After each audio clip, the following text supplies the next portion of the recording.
The term ever green revolution refers to సతత హరిత విప్లవం అనే పదం వీటిని సూచిస్తుంది. సేంద్రియ వ్యవసాయం వైపు మళ్ళడం, పర్యావరణ హాని లేకుండా వ్యవసాయ ఉత్పాదకతలో స్థిరమైన పెరుగుదల, సాంప్రదాయ పంటలను జన్యు మార్పిడి పంటలతో పూర్తిగా భర్తీ చేయడం పైవేవీ కాదని మనకి ఇక్కడ ప్రశ్న అయితే ఇవ్వడం జరిగింది. సతత హరిత విప్లవం మరి ఎవర్ గ్రీన్ రెవల్యూషన్, మనకు హరిత విప్లవం వల్ల అనేక సమస్యలు వచ్చాయి.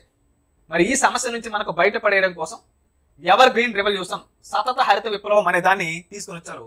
ఈ పదాన్ని మొట్టమొదటిసారిగా మనకు తీసుకుంటే ఎంఎస్ స్వామినాథన్ గారు వాడటం జరిగింది. ఎంఎస్ స్వామినాథన్. సో హరిత విప్లవ పితామహుడిగా ఆయన మనం పిలవడం జరుగుతుంది. మరి ఎంఎస్ స్వామినాథన్ గారు ప్రవేశపెట్టిన భావనే సతత హరిత విప్లవం, ఎవర్ గ్రీన్ రెవల్యూషన్ అనేటటువంటి పదాన్ని తీసుకుని రావడం జరిగింది. మరి ఎవర్ గ్రీన్ రెవల్యూషన్ సతత హరిత విప్లవం ఏం చేస్తుంది సార్ అంటే, రసాయనిక ఎరువులు అలాగే పురుగుల మందులు ఏవైతే ఉంటాయో, అధిక దిగుబడినిచ్చేటువంటి విత్తనాలు ఏవైతే ఉంటాయో, మరి వీటిని మనం తీవ్రంగా ఉపయోగించడం వల్ల మరి భూమికి అనేక రకాల ఇబ్బందులు ఏర్పడ్డాయి. మరి ఈ విధానం వల్లే కాకుండా మనం కొత్తగా ఏదైనా తీసుకుని రావాలి అనేటువంటి ఉద్దేశంతో ఈ సతత హరిత విప్లవం అనే దాన్ని తీసుకుని వచ్చారు. సతత హరిత విప్లవం.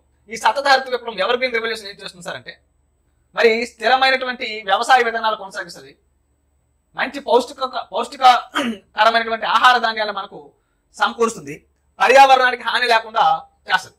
అంటే పర్యావరణం ఏదైతే ఉంటుందో దీనికి అనుకూలంగా ఉంటుంది.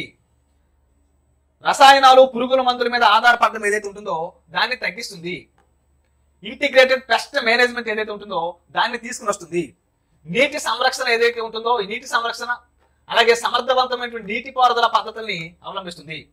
వాతావరణంలో మార్పులు ఏ విధంగా ఉన్నాయి అనే అంశాలను పరిశీలిస్తూ వాతావరణ మార్పులకు అనుగుణంగా మరి నిరోధకతను మెరుగుపరుస్తుంది. మరి పంటల నాశనం కాకుండా వ్యవసాయ అటవీ పంటల సాగు ఏదైతే ఉంటుందో వాటిలో మనకి వైవిధ్యీకరణ అనేది చూపిస్తుంది. అంటే పంటల మార్పిడి మూలంగా మనం పంటల్లో వచ్చేటువంటి తెగుళ్ళు ఏవైతే ఉంటాయో అటువంటి వాటికి మరి పంటలు చేరకుండా ఉండడం కోసం ప్రయత్నాలు అయితే చేస్తుంది. సో మరి ప్రపంచవ్యాప్తంగా ఉన్నటువంటి వ్యవసాయ అభివృద్ధికి మరి ఈ నమూనా అనేది చాలా బాగా ఉపయోగపడుతుంది. అంటే పర్యావరణానికి ఎటువంటి హాని లేకుండా వ్యవసాయ ఉత్పాదకతలో స్థిరమైనటువంటి పెరుగుదలను సూచిస్తుంది. కాబట్టి ఇక్కడ బి అనేది మనకి ఇక్కడ సరైన సమాధానం అవుతుంది.